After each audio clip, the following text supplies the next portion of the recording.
સુરતીઓ હંમેશા કંઈક નવું કરવા માટે જાણીતા છે, ત્યારે આ વખતે તેઓએ અયોધ્યાની આબેહૂબ પ્રતિકૃતિ સમાન મંદિર તૈયાર કર્યું છે। અયોધ્યામાં રામ મંદિરની પ્રાણ પ્રતિષ્ઠા થાય તે પહેલા સુરતમાં બની ગયું છે અયોધ્યા જેવું જ રામ મંદિર, એ પણ લાકડાનું।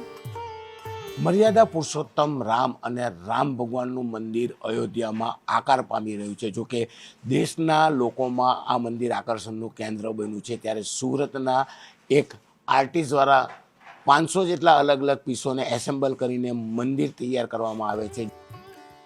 રામ મંદિરની જેમ જ અહીંયા પણ ગર્ભગૃહ, સભામંડપ, ગુમ્મજ, ત્રણેય દિશાના દ્વાર સહિતની આબેહૂબ પ્રતિકૃતિ તૈયાર કરાઈ છે। હાલ તે રામ મંદિરની ઘરે ઘરે સ્થાપના થાય તે હેતુથી સુરતમાં લાકડામાંથી બનાવાયું છે આ અનોખું મંદિર। રોજના 70 જેટલા મંદિરની ડિમાન્ડ તો અત્યારથી જ છે, જેના માટે 30 બહેનો સતત કામ કરે છે। 500 પાર્ટને જોડો ત્યારે એક મંદિર તૈયાર થાય છે। કોર્પોરેટ ગિફ્ટ બનાવનાર રાજેશભાઈના મતે તો તેઓ અત્યાર સુધીમાં 5000 જેટલા મંદિર બનાવીને લોકોને આપી ચૂક્યા છે।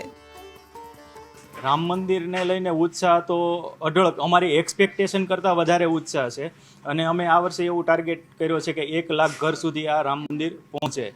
અને શરૂઆતથી કરીએ તો ભાઈ ડિઝાઇનિંગ પાર્ટ મહત્ત્વનો હોય છે અને ત્યાર પછી પ્રોડક્શન, કટિંગ કરી અને એક પાર્ટ એસેમ્બલ કરવો। એક મંદિરની અંદર મિનિમમ 500 પીસ એસેમ્બલ કરીએ ત્યારે એક મંદિર તૈયાર થતું હોય છે। રાજેશભાઈનું કહેવું છે કે જ્યારથી અયોધ્યા મંદિરની ફાઇનલ ડિઝાઇન તૈયાર થઈ અને 3D ઇમેજ સામે આવી ત્યારથી તેઓ આ પ્રકારનું મંદિર બનાવવા ઈચ્છતા હતા। મંદિરનો રંગ પણ વુડન રખાયો છે, જેની ખાસિયત એ છે કે 100 વર્ષ સુધી MDF પાઇન વુડની પ્લાયની ચમક અકબંધ રહે છે।